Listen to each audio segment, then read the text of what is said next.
안녕하세요.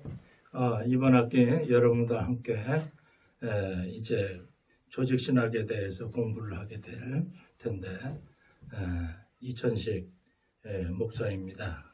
먼저 우리 감리교회가 우리 기독교 대한감리회가 신앙 고백이 있어요.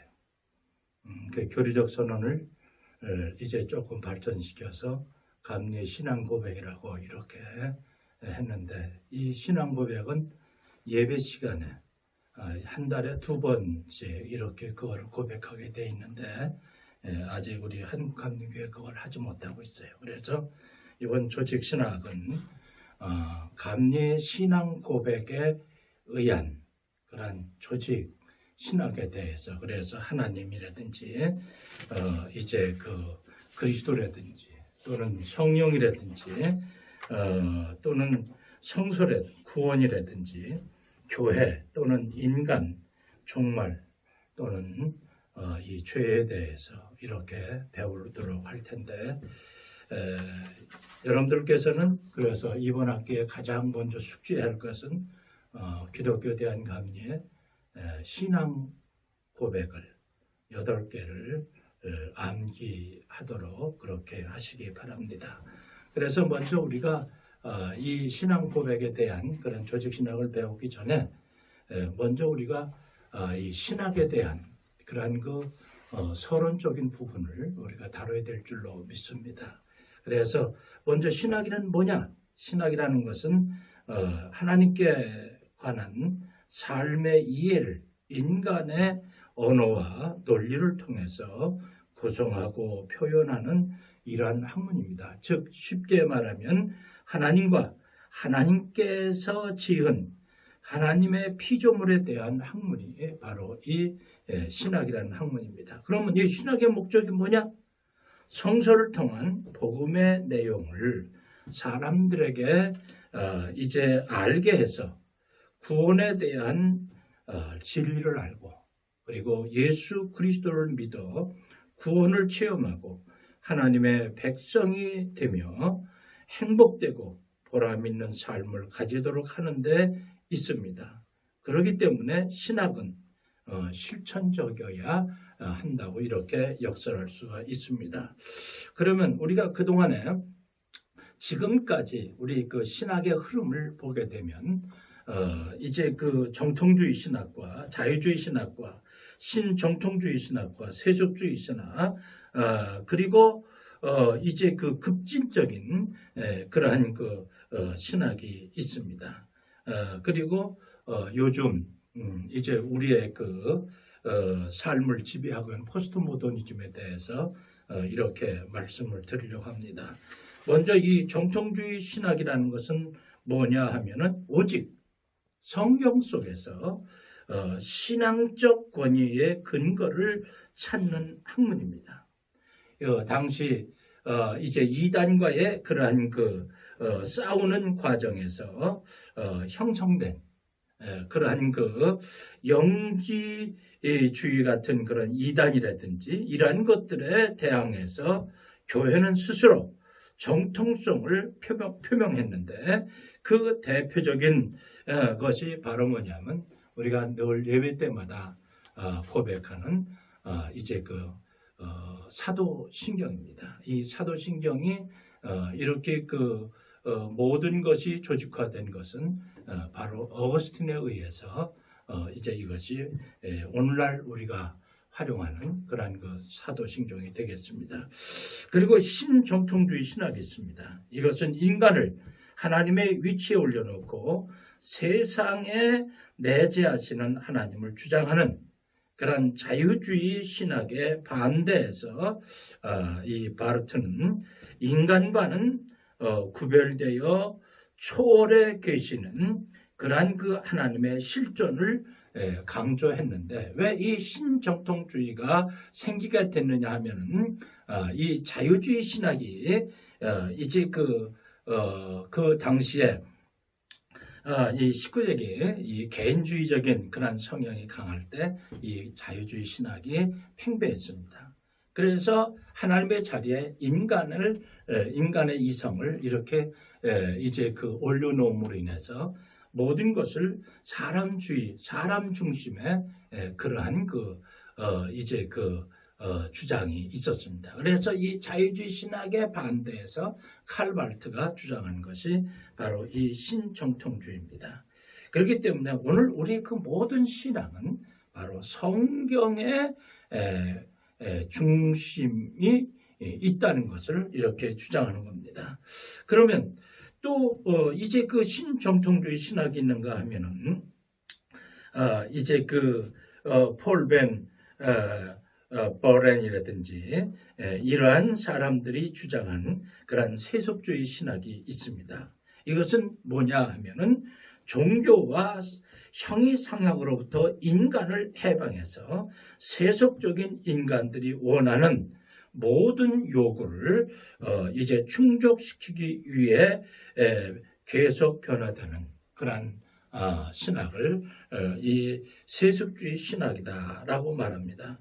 그래서 폴 반 버런 같은 사람들은 이제 그 복음의 세속적인 의미라는 책에서 세속적인 인간은 하나님에 대한 언어를 이해할 수 없다고 하면서 하나님은 죽었다라고 이렇게 선언하지 않고 하나님이란 낱말을 언어 분석학적으로 고찰할 때 무의미하며 객관적인 하나님에 대해서는 침묵을 하여야 한다라고 이렇게 주장을 합니다. 즉 하나님의 전제 없이 우리로 하여금 세상에서 살도록 하는 하나님 앞에서 항상 살아야 한다라고 이렇게 말하면서 현대인은 경험에 의존해서 생각하며 실용적으로 생각한다고 이렇게 이제 폴 버런, 벤 버런은 그렇게 말하고 있습니다. 또한 우리가 이 급진 세속주의 신학에 이제 또 주장하는 사람 중에 한 사람은 이 세속 도시를 쓴 하비칵스를 볼 수가 있습니다. 이 하비칵스는 뭐냐 하면은 이제 앞으로 이 세속 도시 시대에는 전혀 종교가 없는 시대로서 세속주의로 인생관은 폐쇄되었고 세속화로 인해서 인간은 하나님으로부터 자유함을 얻고 세계를 인간에게 맡기셨으며 우상 숭배를 하지 않고 인간의 모든 작품과 업적이 가치를 상대화시킨다고 이렇게 하비콕스는 그렇게 말하고 있습니다. 그리고 또한 이 조셉 플리처 같은 사람은 이 상황윤리를 말하면서 이제 실용주의 원리 또는 상대주의 원리, 실증주의 원리, 인격주의 원리, 오직 사랑만이 본래적으로 좋은 것이고 사랑 이외에는 좋은 것은 없다라고 말하면서 이렇게 세속화 신학이란 바로 하나님을 섬긴다고 입으로는 말하든 말든 간에 하나님이 안 계신 것처럼 살게 된다는 거죠. 바로 오늘 우리의 모습을 그렇게 볼 수가 있습니다. 그리고 또 이제 급진신학이 있습니다. 이 급진신학은 기독교 내에서 무신론자들이 사상을 정당화하려고 시도하는 운동인데 이것은 신적 존재에 대한 의존 대신 인간의 자율성을 중요시했는데 여기에 대표적인 그러한 학자들은 가브리엘 베나냐든지 그 다음에 이제 엘튜저라든지 또는 보네포라든지 또는 라빈슨이라든지 이러한 이들이 바로 이 급진신학을 주장하는 그러한 이들입니다. 그렇기 때문에 오늘 우리는 여기에서 뭐냐면은 1970년 부활절에 이제 뉴욕의 타임즈죠.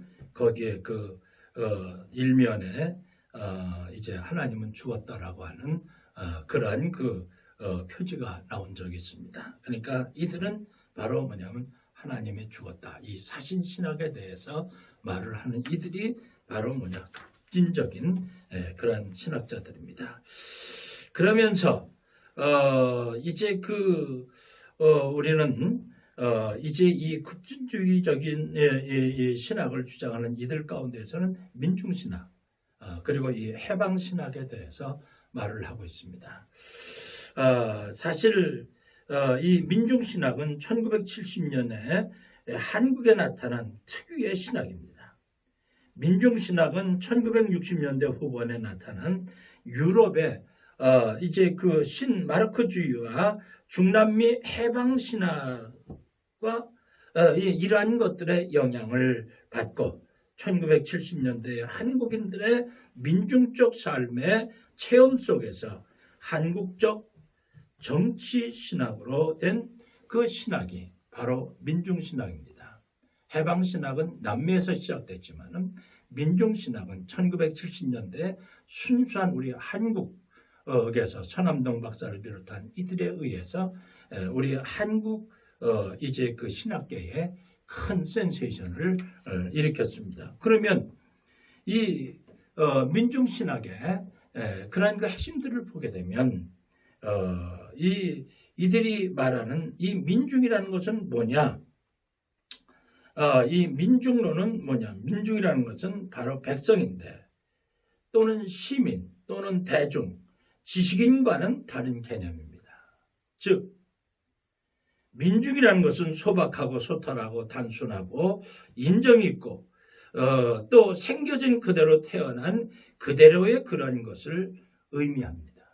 그러니까 민중의 개념 가운데는 한이라는 그러한 한국 특유의 개념이 들어있습니다. 한은 피지배자가 지배자로부터 받는 억울한 것이며 특히 당하고도 말 못하는 그 어떤 것입니다. 이 민중신학이 이렇게 그 당시 왕성하게 된 것은 그 당시 시대적인 배경이 이제 군사 독재 정권 하에서 모든 민중들이 발표를 받을 때 바로 이 기독교가 이러한 그 민중신학이 이제 그 배경이 될 수밖에 없었던 겁니다. 그리고 이 민중 신학에서 또 뭐냐면 구원관이 있습니다. 이 민중신학의 구원이라는 건 뭐냐면은 이것은 예수관에서 나타나는데 예수는 그 자신 민중으로서 인간 해방의 역할을 했기 때문에 지도자 예수라기보다는 해방자 예수인 겁니다. 그러니까 서남동 박사를 비롯한 대부분의 민중신학자들은 내세의 타계의 존재와 개인 영혼의 존재를 부인하지는 않습니다. 다만 오늘의 구원은 민중 해방의 메시지로 선포되어야 한다고 이렇게 민중신학자들은 강조하고 있습니다. 이 민중신학이 우리 한국 신학계에 공헌을 했는데 이것은 뭐냐? 이 민중신학으로 인해서 한국인의 주체성을 가지고 세계 신학의 논단에 올라서 있고 또 사회적 관심과 민중의 한에 관심을 가지게 되었던 겁니다. 그런데 이 민중신학이 잘못된 그러한 것을 보게 되면 한국의 정치신학이고 이 민중신학은 또 사회적, 경제적 인간을 강조하므로 반쪽 인간, 반쪽 구원, 반쪽인 신학이다라고 이렇게 비판할 수도 있는 겁니다. 그렇기 때문에 민중이란 집단 명사 속에 문제점이 있는데 기독교는 인간을 근본적인 집단 무리로 보지 않고 개인으로 보고 인간을 어떠한 그 집단으로 보고 집단적으로 생각하는 민중은 공산주의의 프롤레타리아의 사상에 접근하는 경향이 있고 또 한에 대한 민중신학의 이해가 물질적이고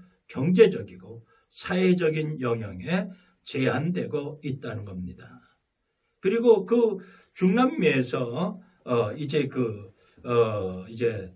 시작된 해방신학이 있습니다. 이것을 우리는 제3세계 신학이라고 하는데, 해방 신학에 있어서 출발점이 되는 것은 가난한 자입니다.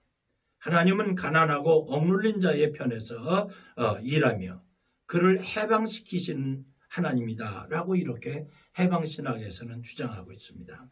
이 해방신학은 칼 막스의 경제학을 신학적 도구로 삼고 있어요. 칼 막스의 경제학으로 중남미 나라의 가난과 억압의 원인을 정확히 분석하고 효과적인 혁명 방법론을 마련할 수 있다고 이렇게 해요. 그렇기 때문에 해방신학은 하나의 싸움, 하나의 이게 교전이라고 이렇게 이제 혁명적 용어를 사용하고 있습니다. 즉 신학은 가난과 사회학과의 교전으로부터 재교전으로 나아가야 한다고 이렇게 합니다. 그리고 사회혁명적 과정에 참여를 의미하는 용어로 지식에 입각한 항존이라는 이러한 말을 사용하고 있습니다. 그리고 이 해방신학의 구원관을 보게 되면 게스타프 구테레즈는 이렇게 말합니다. 출애굽 사건에 입각한 구원관을 강조해요. 진정한 오늘의 구원은 이스라엘의 출애굽 사건과 예수 그리스도의 성육신과 고난, 부활 가운데서 나타났고 이 해방의 모델을 쫓아 모든 사회적 불의와 경제적 불평등을 해결하고 가난하고 억눌린 자들의 삶에 이제 참여하면서 기존 자본주의 제도의 전복을 위해서 투쟁하는 것이라고 이렇게 말하고 있습니다. 이 해방신학의 잘못된 점은 뭐냐? 칼 막스의 프롤레타리아 혁명 이론을 따르고 있고 폭력을 긍정하고 있어요. 그렇기 때문에 해방의 의미를 사회적 경제 구원에 제안하고 있습니다. 바로 이것이 오늘날 남미 사회에 혼란을 가져오게 하는 그러한 모습인 것을 보게 돼요. 그러면 우리가 이러한 또 신학 가운데 요즘 오늘날 이제 우리 민중의 모든 이제 삶을 지배하는 신학이 있는데 이것을 포스트 모더니즘이라고 합니다. 이 포스트 모더니즘은 뭐냐 하면은 이상 중심주의에 대해 근본적인 해이를 야기하고 있는 그런 사상 탈구조적인 겁니다. 그렇기 때문에 이제 신앙적인 면이건 또는 신학적인 면이건 또는 사회, 정치, 경제 이 모든 면에 이제 탈구조적인 그동안의 기본적인 그러한 틀 속에서 모든 것이 와해되어져 가는 이러한 모습, 바로 오늘 우리의 정치 현실을 볼 수가 있고 오늘 우리 이제 민중 이제 혁명의 모습, 촛불혁명이라든지 이러한 모습을 통해서 이 포스트 모더니즘의 영향이 큰 것임을 우리가 알게 되고 이 포스트 모더니즘은 결국엔 교회 안에 들어와서 이제 하나님 중심적인 신앙에서 이제 탈피해서 이성 중심의 사회로 자기 생각대로 이 모든 것을 이루어가는 그런 모습. 그러다 보니까 오늘날 우리 한국 교회가 이제 힘을 잃어가는 이런 모습을 보게 됩니다. 그리고 오늘 우리가 이러한 신학이 있는데 그러면 이런 신학의 근거와 규범이 뭐냐 하는 거죠. 우리 신학의 근거와 규범은 인간의 이성이나 자기의식, 경험이나 체험에 있지 않고 교회의 전통에 있지 않으며 성서는 전통에 근거하지 않습니다. 성서가 근거와 규범이 되는데 바로 성서의 중심은 세상의 이성, 자기의식, 경험, 전통이 아닙니다. 성서의 중심은 오직 예수 그리스도입니다. 즉 하나님의 자기 계신 예수 그리스도가 기독교 신학의 궁극적 근거요 규범이 되는 겁니다. 신학은 예수 그리스도의 계시로 인하여 형성되고 예수 그리스도는 삼위일체 되신 하나님 아버지의 아들입니다. 그러므로 예수 그리스도의 사건은 삼일체적 사건이며 삼일체 되신 하나님의 신학이 바로 근거의 규범이 되는 겁니다. 그럼 신학의 대상이 뭐냐?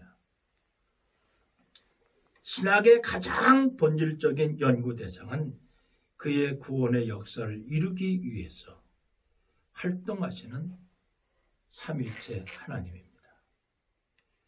즉 하나님의 존재, 하나님의 행위가 본질적인 신학의 연구 대상이 되는 겁니다.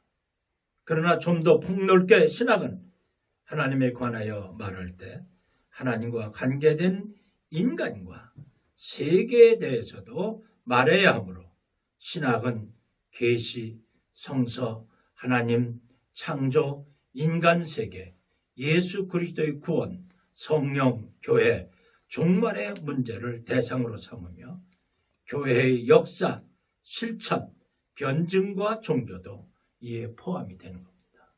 결국 신학은 예수 그리스도 안에서 일어난 하나님의 구원의 사건과 관계된 모든 것을 연구의 대상으로 삼습니다. 그러면 우리가 이 신학의 자세는 어찌해야 되느냐? 신학을 영위하는 데 전제는 바로 신앙입니다. 그 신앙을 중심으로 성서에 대한 충분한 지식을 가져야 하는 거예요. 그리고 성서 해석의 역사를 충분히 알아야 하고, 그리고 성령의 역사에 순종해야 합니다. 또한 신앙 고백이 따라야 하는 겁니다. 그러면 이 신학의 방법을 우리가 생각해야 되는데, 이 신학의 방법은 위로부터의 방법과 아래로부터의 방법이 있습니다. 그럼 먼저 위로부터의 방법이라는 것은 뭐냐? 가장 전통적인 방법으로 위에 계신 삼위일체 하나님으로부터 시작해서 아래에 있는 인간의 문제를 다룹니다.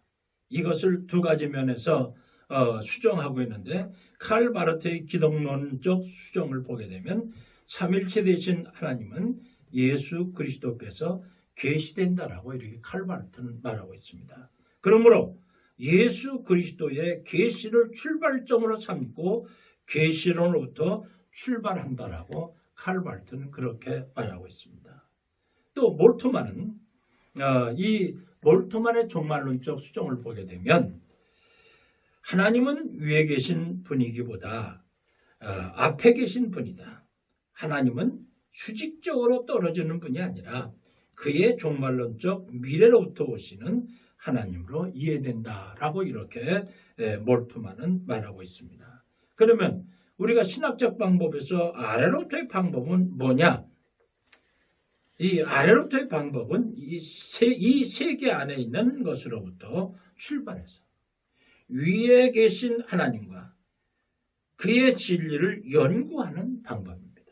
즉 세계에 대한 인간의 경험이나 종교적 감정이나 실존적 문제를 분석함으로 시작해서 하나님의 존재와 기독교의 진리를 논하는 방법입니다. 여기에 이제 그 대표적인 학자가 폴 틸리인데, 폴 틸리의 그 상관관계 방법을 보게 되면 신학과 철학과의 대조 시도가 가능함을 강조하면서 인간의 상황을 분석하여 철학적으로 문제를 제기하고 거기에 따라 성서를 통하여 신학적으로 답을 도출해내는 시도다라고 이렇게 폴 틸리는 말하는데, 이것에 대한 장점을 보게 되면 철학과 신학의 유기적 조화를 시도한 점은 큰 공헌인데, 그런데 단점은 인간의 구체적인 삶의 문제에 대한 신학적인 답변을 주지 못했고 추상적 이론으로 철학과 신학의 조화를 꾀한 그런 상관관계인 겁니다. 그럼 이 신학의 과제는 뭐냐? 신학의 과제는 믿음을 위한 과제와 교회를 위한 과제와 그리고 이제 그 성서적인 과제와 그리고 기독교 진리의 변정을 위한 이 과제, 이 네 가지로 나눌 수가 있습니다. 먼저 믿음을 위한 과제는 바로 중심이 예수 그리스도입니다.